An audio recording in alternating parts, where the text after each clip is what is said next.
এখন আমরা এসিটা পরিষ্কার করব, দেখি এসির মধ্যে আছে কি। এসি তো পুরোটা জাম, দেখলাম তারপরে ভালো করে বোঝা যাবে যে কি অবস্থা। দেখছেন, উপর থেকে যা দেখলাম ভিতরে একই অবস্থা, পরিষ্কার। এখন পরিষ্কার করব, প্রচুর পরিমাণে অনেক নোংরা, অনেক নোংরা। এটা নোংরা হলে পুরাটা পাট খুলে পরিষ্কার করে দেব, পরিষ্কার করে তারপরে লাগাই দেব।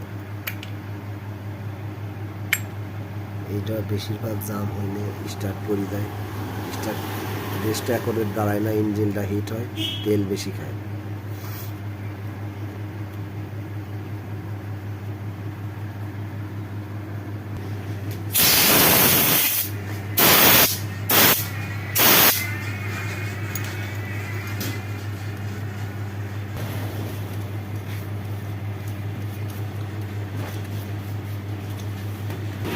পরিষ্কার কাজ শেষ, এখন লাগাই দেব।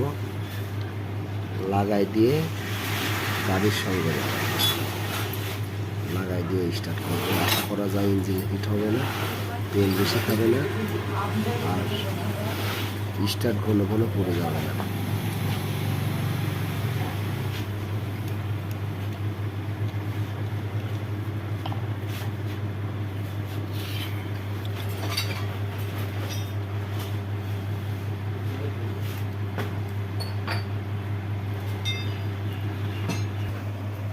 কমপ্লিট। এবার গাড়ির সঙ্গে লাগাই দিয়ে রেডি করে দেবো গাড়িটা।